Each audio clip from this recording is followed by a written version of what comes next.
Hi, everyone. Welcome and thanks for attending. When we went abruptly, fully remote a year ago, I had this sudden realization that not all my students were that tech savvy or tech comfortable. But we shouldn't assume this about our learners anyway, whether they're undergrads or grads, or that they come at our classes with full educational readiness, even on or offline. We also shouldn't assume that they will have learned, is this advancing? There we go. We also shouldn't assume that they will have learned from other instructors or classes our own individual teaching technologies or learning platforms. So I learned on the fly how to help my students get more comfortable right away with Zoom and with my feedback mechanisms. And I should note here that I teach writing to doctoral students in the Doctor of Social Work program at Rutgers. So my students are all adult learners, and my class size is a very luxurious 11 to 15 students. For Zoom, I learned that having my class try out the functions and features of Zoom served as an icebreaker. So this helped them get very, very comfortable very quickly on the Zoom platform. The first was reactions.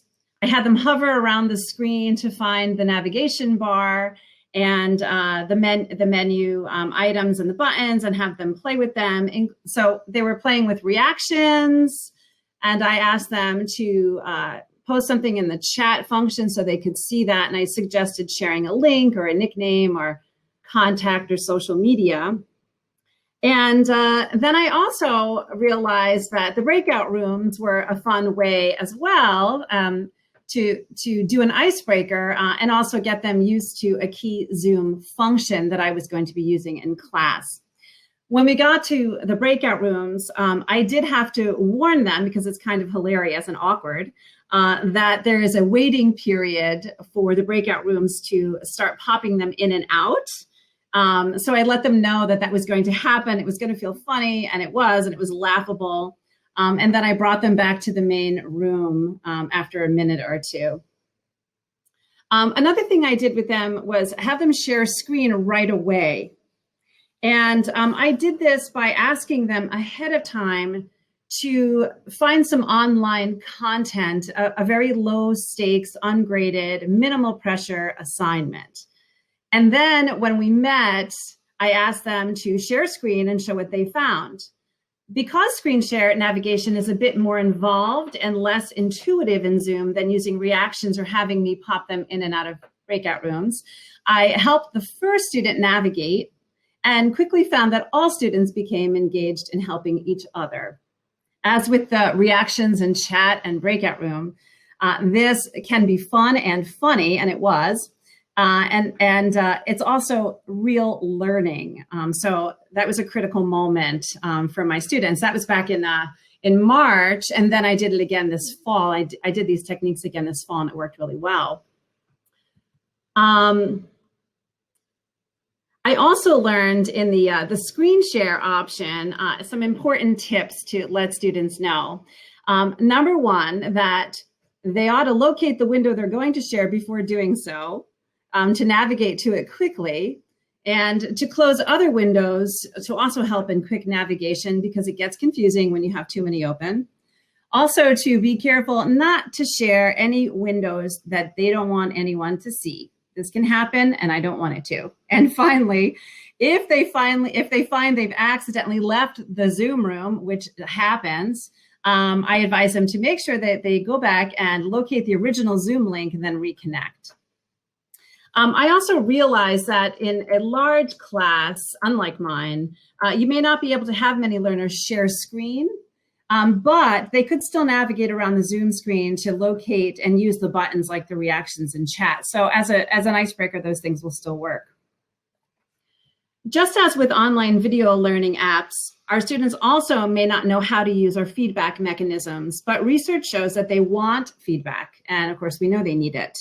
This tip is specifically geared then toward using track changes or other paper reviewing and editing tools to provide learner feedback. And I teach writing, so this is what I use primarily. I really started using track changes to the degree I do now for teaching when I began teaching writing in this social work doctorate program. I found on the ground before we went remote and in person that students would receive their papers back from me with my comments and some in-text suggestions or questions, all done in track changes and comments, and not be able to see my suggestions. They would see, however, and if you've seen this, you know what I'm talking about, the red vertical line running up the left margin of their paper, not know what that is and scratch their heads. I had assumed many of my students would have had some familiarity for some of the reasons of their own backgrounds, but this is not necessarily so. So what is good feedback if students don't even know it's being used in this tool? So I've taken now to teaching track changes and comments in Word at the start of the term and throughout, and I have found this is especially important in the online setting. Students have to learn the navigation language and the buttons of track changes for it to actually make any sense to them and to use it. And then I also ask them to, as practice, to reply to my comments in the comments options and to collaborate with each other using track changes. So the most critical things I've realized they need to know how to do quickly are these: find and turn on and off track changes. So in the background on this screen, you'll see the tab in Word for Review and the review button. When you open it, you'll see in the foreground image the track changes portion of the ribbon highlighted here.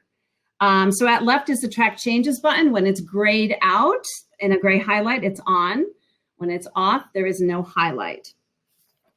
Students need to learn the different markup options too. They don't know these automatically or intuitively. And so to the right in that foreground image, you'll see the drop-down menu for the markup. I think it's important to teach our learners to toggle between these options, to see the markups, to be able to compare markups to their original text, and to really understand how these work and then practice them themselves. They also need to learn how to use accept and reject changes to the right of that drop-down menu. This is the way they manage the changes themselves. They have all control over these things. And at the very bottom of these drop-down menus for accept and reject is an option to turn off track changes and stop tracking. This is a critical button for them to learn because they need to turn these off prior to any formal submissions. Otherwise, you'll get this paper with their comments. The comments tools are also important, and they are found to the left of track changes. Most importantly, under delete is a drop-down menu, the last item of which says delete all comments. They must do this before they submit any formal papers, but they don't know how. So I show them this, teach them this, and have them do it. Another option for students to manage comments, of course, as you know probably, is to right-click in the comment itself, such as here. When they do, they'll get the option to reply, delete, or in the current Word version, to resolve a comment. If they resolve the comment, however, it doesn't mean that it's deleted. It just means that they've addressed it, and it's a good idea to do that. But often students forget that they still have to delete this because it will still be visible and present in the paper. So reminding them that they must do this before they submit for final submission is critical to do. Finally, it's just important to note that I use track changes, but reviewing editing tools in the cloud platforms like Google Drive and even OneDrive, which is a Microsoft product, act and look different from each other.